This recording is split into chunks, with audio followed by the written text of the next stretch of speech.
Nadie se acostumbra al zumbido de un dron. Ni siquiera los que lo pilotamos desde una base a miles de kilómetros. Yo era uno de esos. Desde una cabina gris, con pantallas que llenaban toda una pared y luces tenues las 24 horas. Sin ventanas. Sin relojes. Sin día ni noche.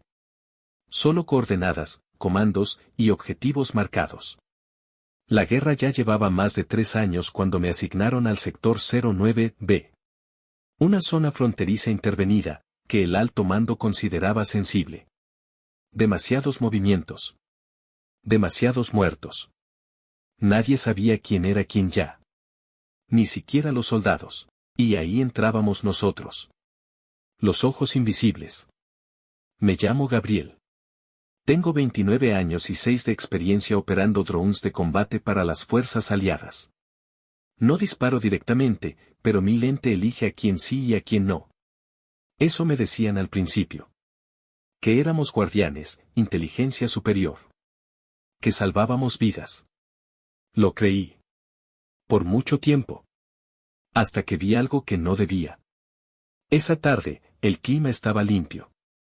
Teníamos cielo despejado en zona de monitoreo. El dron que me asignaron, modelo K-7 Raven, ya estaba en vuelo automático. Solo debía tomar el control manual por 10 minutos, grabar, confirmar ubicación y volver. Era rutina. Recibí coordenadas cerradas, complejo sin identificar. Vigilancia óptica. No intervención. Eso significaba, solo grabar. Cuando el lente estabilizó, lo primero que vi fue un grupo de soldados con uniformes similares al nuestro. Sin insignias. Sin banderas. Sin marcas. Pero con el mismo equipo táctico, los mismos rifles, las mismas mochilas de carga. Estaban alineados frente a una pared de concreto, con las manos atadas. 8 hombres. Ninguna mujer, todos con rostros cubiertos de sangre seca. Y 2 más, caminando frente a ellos, armados, pero relajados. Charlando entre sí. Como si estuvieran esperando algo. En el sistema no aparecía ningún reporte de conflicto en esa área. Ninguna operación agendada. Activé la grabación. Algo estaba mal. 1 minuto después, un vehículo negro sin placas se detuvo junto al muro. Descendieron 3 figuras encapuchadas. Una de ellas le entregó algo al soldado de la derecha. Este lo guardó. Y luego, sin previo aviso, abrió fuego. Uno por uno. Todos. A la cabeza. Yo grité. Fue un acto reflejo, pero nadie me oyó. Estaba solo en la cabina. El sistema capturó cada segundo. Cada disparo. Cada cuerpo cayendo. Luego, silencio. Los tiradores se marcharon. Uno de ellos miró directamente al dron antes de subirse al vehículo. Como si supiera que alguien estaba viendo. El protocolo decía que debía reportar el evento. Pero cuando intenté cargar el archivo al sistema, apareció un mensaje rojo, permiso denegado. Área clasificada. Datos bloqueados por seguridad nacional. ¿Seguridad de quién? Saqué el video en una USB que tenía de respaldo. Era ilegal, pero ya no confiaba en nadie. Luego, fui a buscar a mi supervisor. No estaba en su oficina. Tampoco respondía mensajes. Cuando volví a mi estación, alguien ya había ingresado en mi consola. El historial estaba limpio. Como si nunca hubiese volado ese dron. Esa noche no dormí. Ya sé que dijimos evitar esa frase, así que digamos emoticono cara sonriente. Me quedé despierto hasta el amanecer, repasando el video una y otra vez. Y noté algo más. Uno de los soldados ejecutados. Tenía una insignia parcial en la manga. Casi invisible. Pero reconocible para alguien como yo. Era de nuestra base. Unidad 47. Eso significaba que los habían matado entre los nuestros. Y que yo acababa de grabar un crimen de guerra. Planeado. Ejecutado. Silenciado. Al día siguiente, me citaron. No por el vuelo. No por el video. Me llamaron a revisión psicológica de rutina.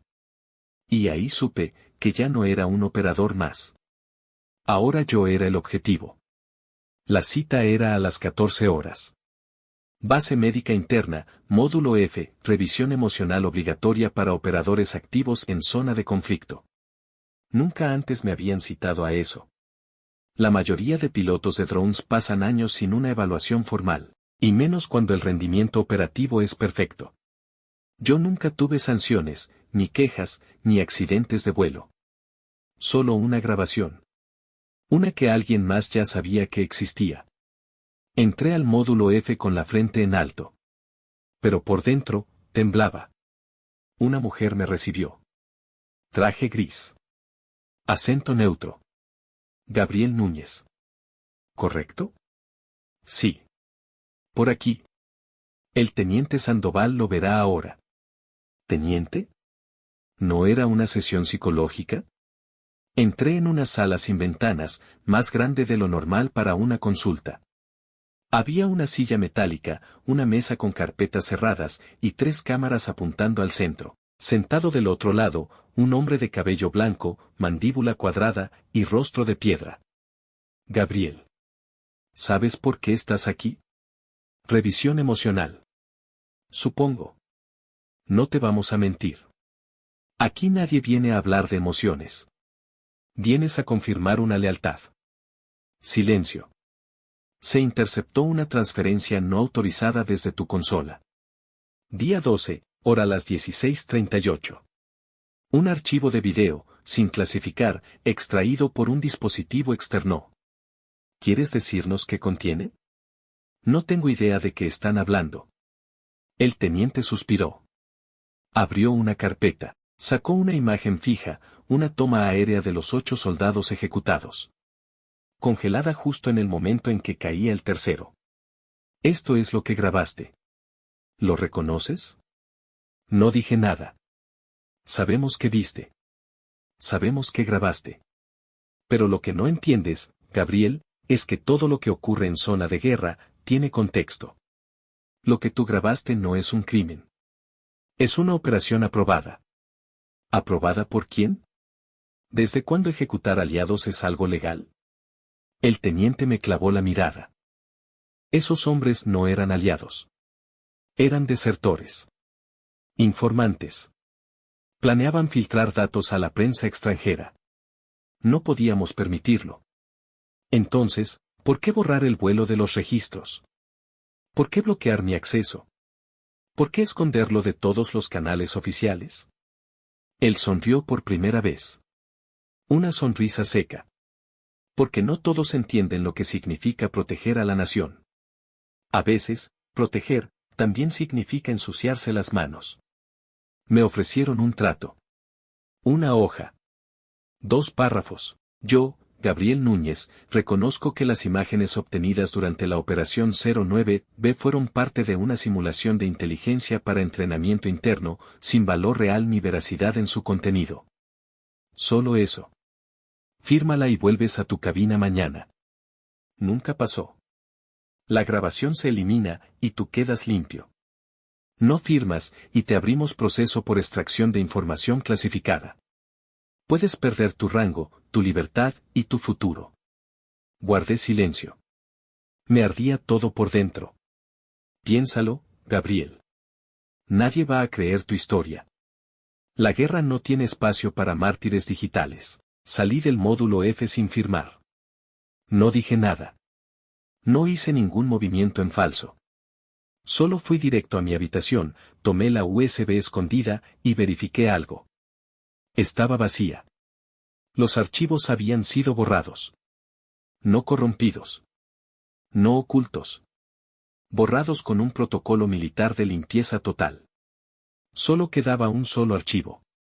Un texto, TXT. Lo abrí. ¿De verdad pensaste que eras el único viendo? Sandoval.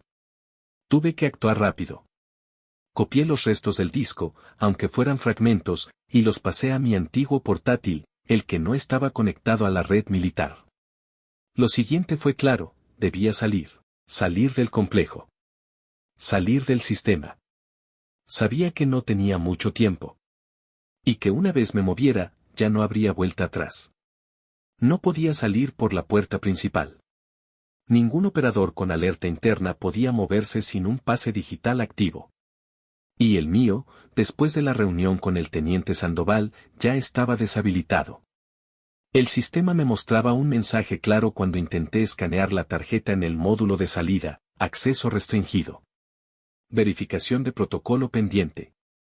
Estaba marcado. Y eso significaba que la próxima vez que cruzara un pasillo sin autorización, no sería un guardia quien me detuviera. Sería un informe. Un acta. O algo peor. Necesitaba ayuda. Pensé en una sola persona, Julia. Técnica de mantenimiento. Silenciosa, brillante, sin vínculos directos con los mandos. Habíamos hablado varias veces.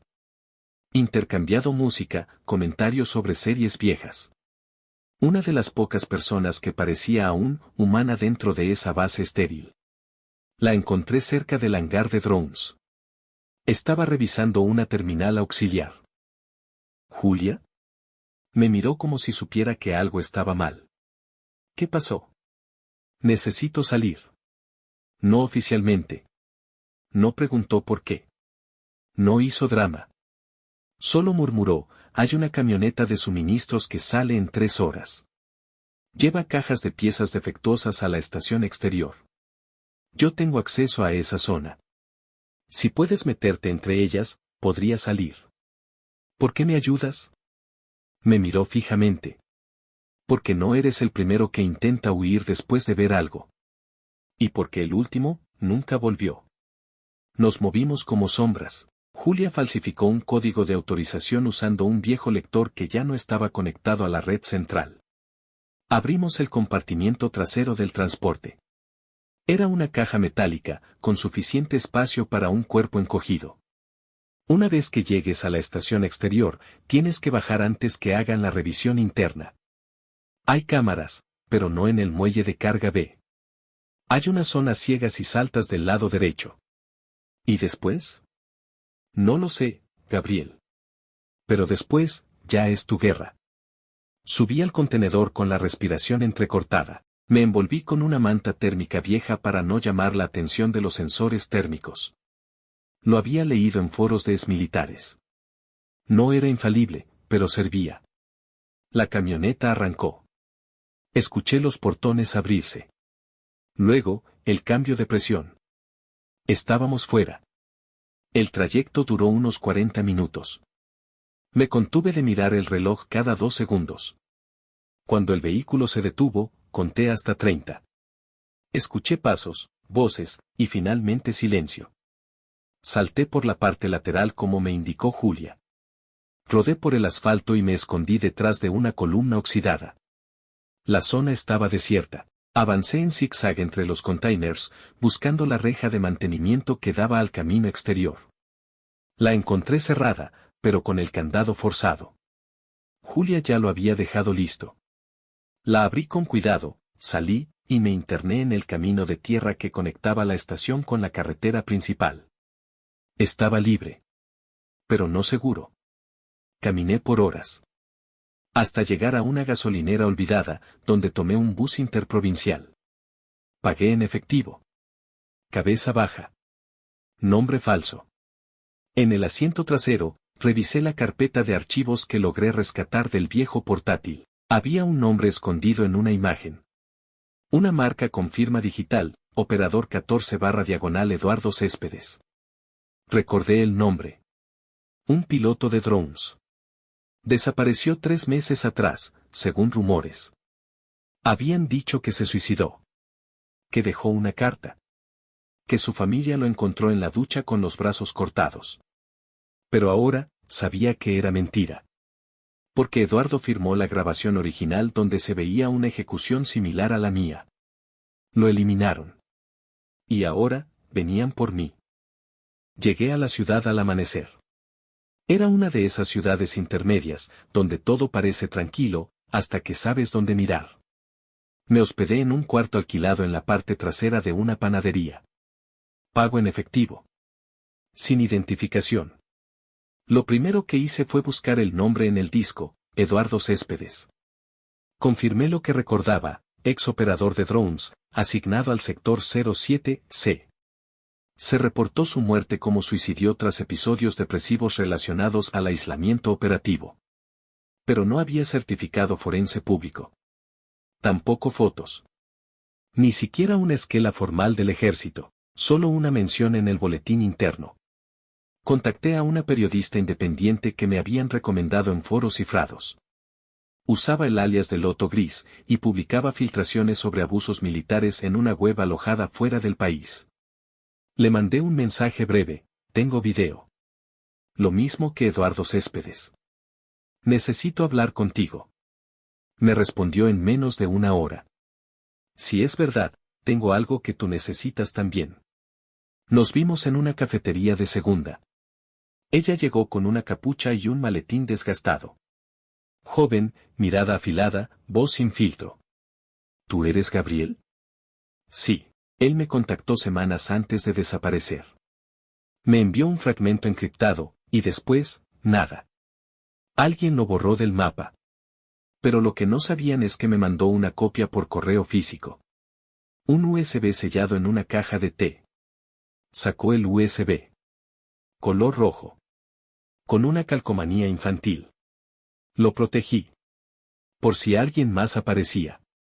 Y apareciste tú. Conectó el USB a su laptop. Lo que vimos, era idéntico a lo que yo grabé. Solo que esta vez, la voz de uno de los hombres armados era clara. Y mencionaba nombres. Teniente Sandoval dijo que se los eliminara sin dejar huellas, que ya habían hablado con prensa extranjera. Que uno de ellos tenía pruebas en su equipo. La voz era reconocible. Nítida. Una ejecución planificada. Una limpieza interna. Y lo peor, una orden directa desde el alto mando. ¿Qué vas a hacer con esto? Le pregunté.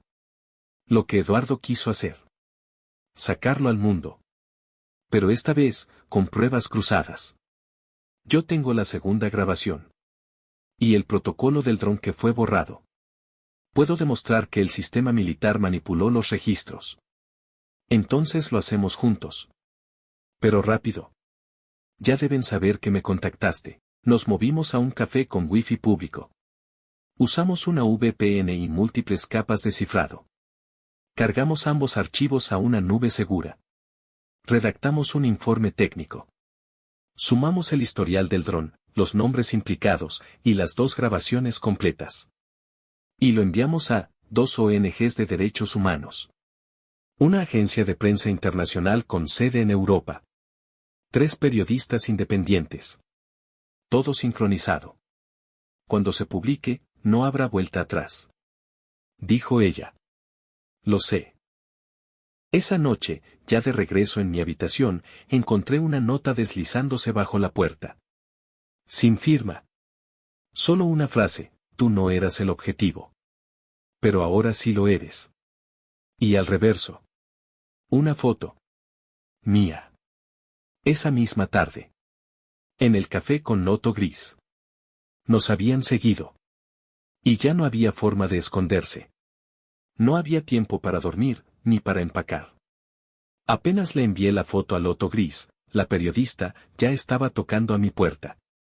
Nos están siguiendo. No solo a ti. A mí también me dejaron algo en el buzón. Sacó un sobre. Dentro, una llave de casillero. Y un mensaje: callas, o mueres como el otro operador. ¿Otro operador? ¿Eduardo? Eso pensé. Pero mira el número en la llave. Está registrado a nombre de otra persona. Lo rastreamos por IMEI del casillero digital. Pertenecía a Ángel Navarro. Piloto de drones asignado al sector 06F, supuestamente había renunciado hacía un año por estrés postraumático. Pero la base de datos interna decía otra cosa: desaparecido. Expediente sellado por el mismo Sandoval. Fuimos a la terminal de almacenamiento. Un lugar oscuro, lleno de casilleros viejos, donde la humedad olía a polvo y secretos. La llave abría el 42B. Dentro, un sobre acolchado, un teléfono sin chip, y una nota manuscrita: si estás leyendo esto, es porque ellos vienen por ti también. No confíes en nadie. Hay más videos. Los guardé en fragmentos. Cada uno en un lugar distinto. Este celular es la única forma de contactarme. Cambia el SIM. Usa solo red segura. Gabriel tembló. Está vivo. Navarro está vivo. Loto Gris solo murmuró, y tiene lo que falta. Esa noche, compramos un SIM prepago en un mercado callejero. Activamos el teléfono en un cibercafé usando un hotspot encriptado. Solo una aplicación estaba instalada, Segno. Al abrirla, un solo chat activo, Navarro, última conexión, 5 días antes. Gabriel escribió, soy Gabriel. Vi lo que grabaste. Ellos me están buscando también. Necesitamos hablar. Tardó unos minutos. Y luego, apareció escribiendo. ¿Dónde estás? Ciudad 6, zona oeste. Con la periodista. Ya lo publicamos. Pero no es suficiente. Dicen que hay más. ¿Tú los tienes? No. Yo tengo algo peor. Tengo los nombres. Y el manual. Se nos heló la sangre. Porque eso no era solo grabar un crimen. Era tener evidencia de que existía un protocolo, un documento oficial. Un manual para desaparecer a soldados que sabían demasiado. Y Navarro lo tenía. Nos van a querer muertos antes de que eso salga. Dije. Entonces hay que movernos antes de que lo intenten. Navarro nos dio coordenadas. Una estación de tren abandonada, 2 ciudades al norte. Puente Viejo. Punto ciego en señal militar. Allí los veré. Llevaré el manual. No contacten más hasta entonces. Y Gabriel, trae respaldo. Si me matan, hazlo estallar todo. Empacamos. No teníamos casi nada, pero antes de partir, Loto Gris hizo una última jugada, programó la entrega automatizada del archivo filtrado a 50 cuentas internacionales más. Por si algo salía mal en el camino. Salimos en un bus nocturno. Pasamos 2 retenes. Nadie nos detuvo. Pero en el segundo, vi por la ventana una camioneta militar. Con la puerta lateral abierta. Un hombre de barba, mirando directo hacia el bus. Sandoval. Nos estaba rastreando. Y el margen de error se había acabado. El tren abandonado cortaba el paisaje como una herida oxidada. Llegamos cerca del amanecer, cuando el cielo aún era plomo y los pájaros no se atrevían a cantar. La estación estaba cubierta de maleza, con grafitis en cada columna y el piso sembrado de basura vieja. Nadie, ni un alma. Gabriel y Loto Gris bajaron por un costado, hasta llegar al puente viejo que cruzaba las vías. Allí, una mochila negra. Tirada junto a una botella de agua vacía. Nada más. ¿Es de él? Preguntó ella. Gabriel revisó el interior.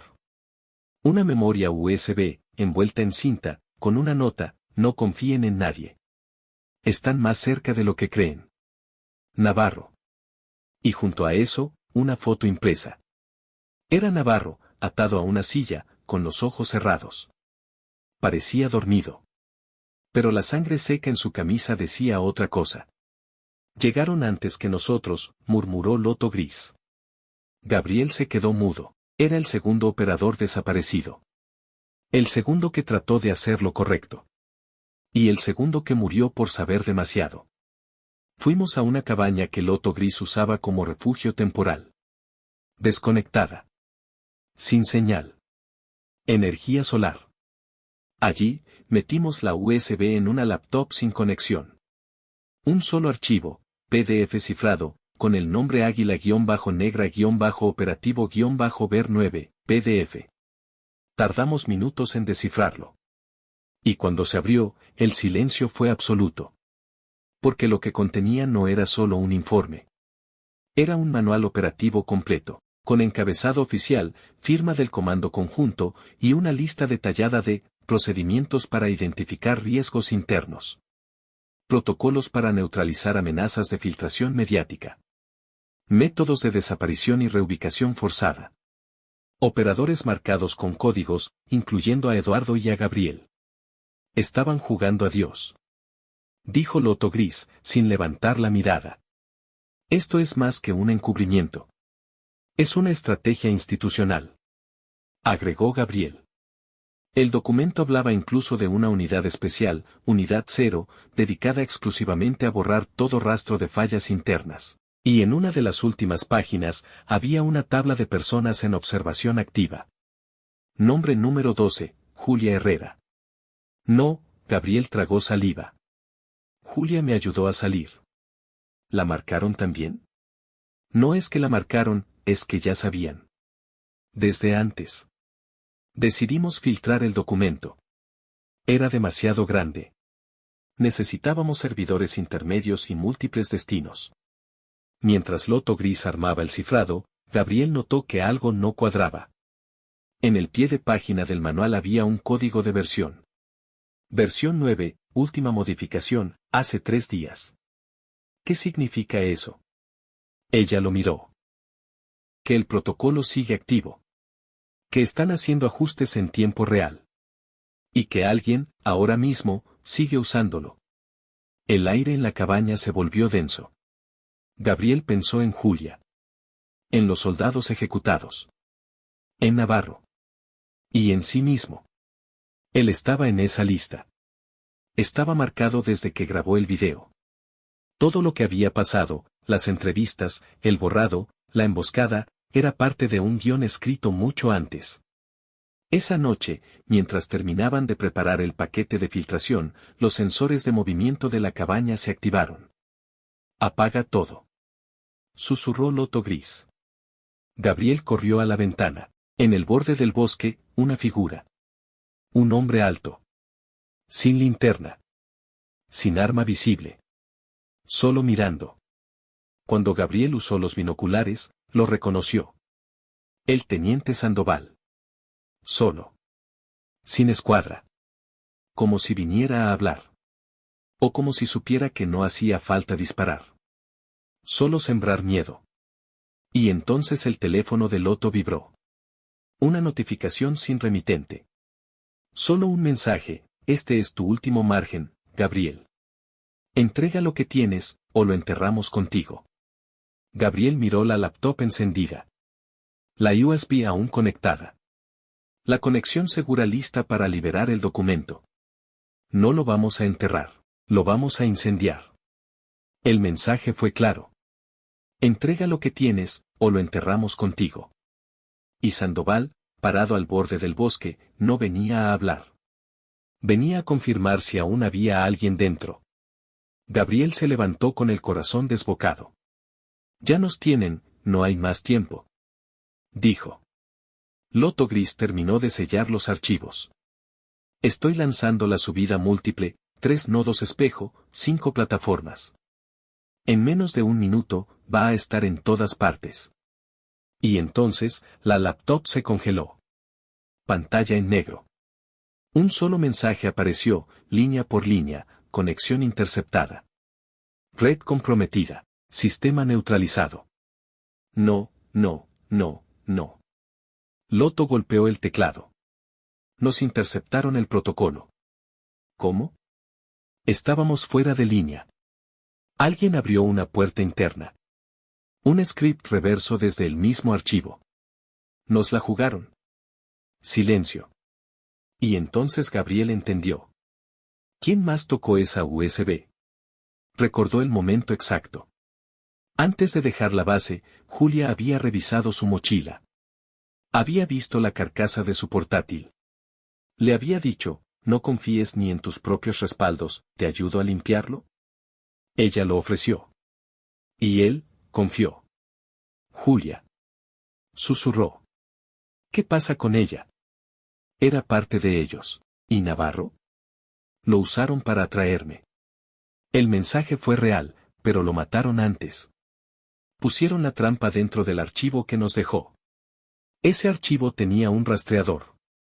Gabriel se levantó de golpe. Desde la ventana, Sandoval ya no estaba solo. 2 figuras más se acercaban. Armadas.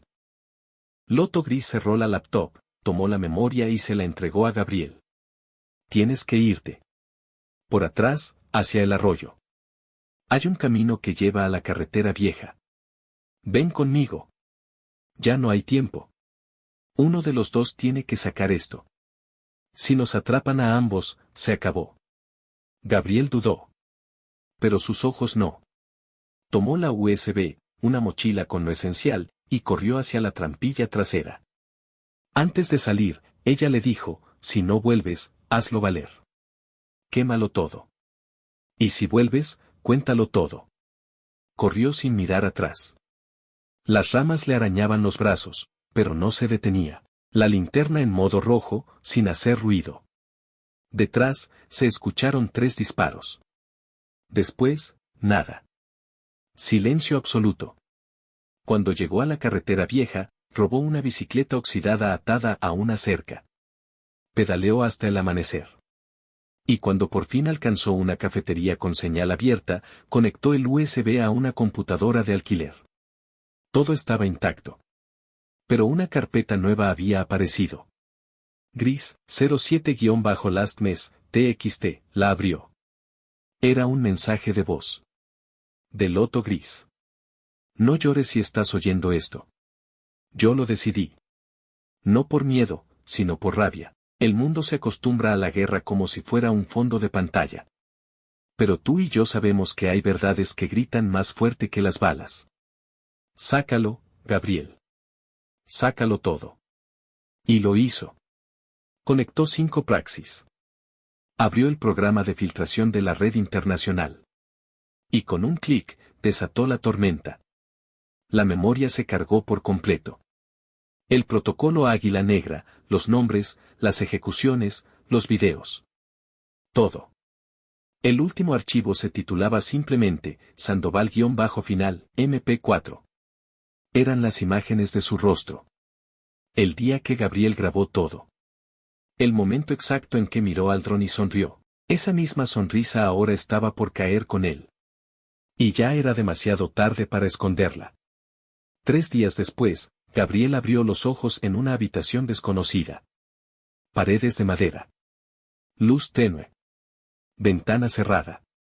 Y el rostro de un hombre mayor, con una tableta en la mano, leyéndole titulares en voz baja, nuevo escándalo militar, videos muestran ejecuciones internas encubiertas por alto mando. Filtración revela protocolo secreto de eliminación de desertores. Gobiernos de 3 países exigen explicaciones al Consejo Militar. Gabriel intentó hablar, pero su garganta ardía. El hombre le ofreció agua. Estás en territorio seguro. Cruzaste la frontera en un vehículo de prensa. Una ONG nos ayudó. La misma que solía colaborar con Loto Gris. Ese nombre. Gabriel cerró los ojos. La voz del hombre bajó. Ella sabía lo que hacía. Y tú terminaste lo que ella empezó. Durante las horas siguientes, decenas de periodistas tocaron la puerta. Querían su testimonio. Querían la historia. Pero Gabriel no habló aún. No hasta confirmar que todo lo filtrado seguía intacto. La nube espejo, protegida por servidores en Noruega, había replicado el contenido, los videos, las órdenes, los nombres. Todo estaba ahí. Y más importante aún, ya no podían borrarlo. El gobierno negó todo durante los primeros días. Pero las imágenes eran demasiado claras. La voz de Sandoval. Los cuerpos. Las fechas. El documento con membrete oficial. Y entonces, el primer quiebre ocurrió. Un comandante retirado, identificado como parte del comité que firmó el protocolo, confesó ante una corte internacional que sí existía un manual de eliminación interna. Que se utilizó durante los últimos 5 años. Y que Eduardo, Navarro y Gabriel habían sido parte de la lista negra. Las repercusiones fueron brutales.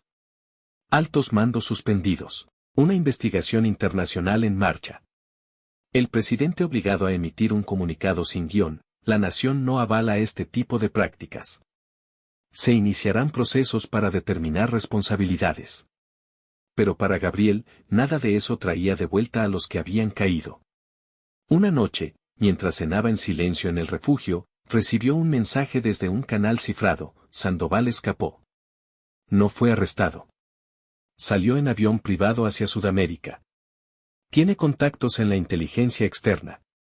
Y no ha olvidado tu nombre. Gabriel apretó el vaso. Entonces esto no ha terminado. El siguiente paso era inevitable. Gabriel se reunió con 2 exoperadores de inteligencia que también habían sido silenciados años atrás. Uno de ellos le ofreció acceso a una red de rastreo anónima. No para cazarlo. Para protegerte.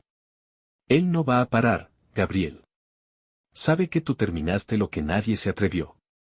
¿Y qué harías tú en mi lugar? Desaparecer. O, terminarlo primero. Pero Gabriel no eligió ocultarse. Grabó un video. No editado. No dramático. Solo su rostro. Su historia. Yo no fui héroe. Yo solo grabé algo que no debía pasar. Y me dijeron que me callara. Pero callar no era opción, porque si ellos pueden borrar soldados. Mañana pueden borrar ciudadanos. Mañana pueden borrar a tus hijos. El video explotó en redes. Cientos de miles de vistas en horas. No importaba que Sandoval estuviera suelto. La historia ya no era un secreto. Y las historias, cuando se hacen públicas, se vuelven eternas. El mensaje llegó en una madrugada helada. Un correo sin asunto. Una sola línea, ese hará aparición pública en entrevista pactada con TV Global. Lugar, Ciudad Bolívar. Fecha, 13/06. Hora, 16. S. Sandoval. El teniente. El ejecutor. El rostro detrás de la sonrisa saldrón, al protocolo, al poder que mata desde lejos. Gabriel cerró el correo sin responder. Pero ya sabía lo que debía hacer. Ciudad Bolívar era un enclave turístico degradado, sin control migratorio firme. El lugar perfecto para que un prófugo de alto rango se disfrazara de analista militar y limpiara su imagen. Sandoval había pactado la entrevista con una cadena extranjera, como parte de su nueva etapa como comentarista de conflictos armados. Pero según la fuente anónima, un contacto de loto gris, probablemente, todo era parte de un teatro. Una pantalla para ganar poder. Una antesala para lanzar una fundación falsa, y volver a mover los hilos desde la sombra. Gabriel llegó 2 días antes. No traía armas. Solo un viejo disco duro con los videos originales, la versión completa del manual Águila Negra, y una carta firmada por Loto Gris que nunca llegó a ver la luz. Se hospedó en una pensión barata, frente al hotel donde se realizaría la entrevista. Lo vigiló todo, quién entraba, quién salía, qué equipos traían, qué autos estacionaban en el callejón trasero. Y entonces, vio al hombre. Cabello más canoso. Sin uniforme, pero la misma expresión de control absoluto. Sandoval. Gabriel activó su plan. No iba a matarlo. No iba a gritarle en público. Iba a exponerlo, en su propio escenario. El día de la entrevista, Gabriel se hizo pasar por parte del equipo técnico de producción. Con una credencial falsa, se metió por la zona de carga, donde pasaban los técnicos y camarógrafos. Nadie cuestionó su presencia, tenía seguridad en la mirada y un walkie-talkie encendido. Entró a la sala de edición. Conectó el disco duro a una computadora secundaria del set. Y cambió la fuente del video en vivo por un canal espejo. Cuando la transmisión empezara, no mostraría las respuestas de Sandoval. Mostraría la verdad. A las 16 en punto, el noticiero internacional comenzó. Hoy con nosotros, el excomandante Elías Sandoval, quien nos hablará sobre el futuro de la seguridad global. Pero cuando enfocaron su rostro, la señal cambió. Apareció el logo de la cadena, luego un fundido a negro. Y entonces, la ejecución grabada. La voz dando la orden. El manual completo, página por página. Las caras de Eduardo y Navarro.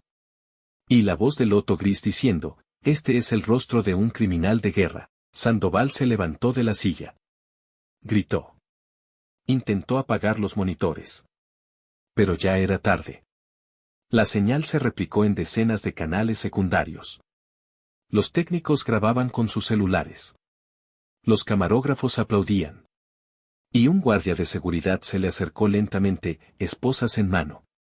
Gabriel se marchó en silencio. Subió al techo del hotel. Desde allí, vio cómo sacaban a Sandoval escoltado. Lo subieron a un auto oficial de la Interpol. Esta vez, sin sonrisa. Esta vez, sin poder. Horas después, Gabriel recibió una última notificación. Un correo. Sin nombre. Solo un video adjunto. Era de Loto Gris, grabado semanas antes. Si estás viendo esto, es porque terminaste el trabajo. Te lo dije, no se trata de héroes. Se trata de no callar. Porque mientras haya ojos que graben, siempre hay alguien que va a ver. Gabriel estaba sentado frente a la ventana del refugio en la madrugada. La ciudad dormía, pero él no podía. Los últimos días habían sido una montaña rusa. Había perdido amigos, aliados, casi perdió la vida. Pero también había logrado lo imposible, sacar a la luz un monstruo que parecía intocable. En su mano, la carta del Loto Gris. Sus palabras retumbaban, no se trata de héroes. Se trata de no callar. Por un momento, pensó en desaparecer. Cambiar de nombre. Salir del país. Olvidar todo. Pero la culpa pesaba. Si desaparecía, la historia se enfriaría. La gente dejaría de escuchar. Sandoval no sería el último. Recibió una llamada. Gabriel, tenemos una oferta. Un grupo internacional de derechos humanos quiere ayudarte a protegerte y ayudarte a investigar. Quieren que seas la cara pública. Que no dejes que la verdad muera. Era la oportunidad que necesitaba. Aceptó. Pasó semanas preparándose para una nueva vida. Con un equipo de abogados, periodistas y activistas, organizó entrevistas, conferencias y documentos públicos. La historia creció. Miles de soldados y civiles contactaron para denunciar abusos similares. Pero el costo fue caro. Su familia se distanció. Su relación con Julia se deshizo. Recordaba cada noche el silencio en el cuartel, el brillo frío de la cámara y la mirada de Sandoval. Un día, mientras revisaba informes, recibió una carta anónima: no todos están contentos con tu decisión. Pero sabes que la verdad es lo único que puede salvarnos a todos. Gabriel sonrió. Sabía que la lucha apenas comenzaba. Porque al final, ser piloto de drones no era solo apretar un botón. Era decidir qué verdades grabar. Y tener el valor de mostrarlas, aunque eso signifique perderlo todo.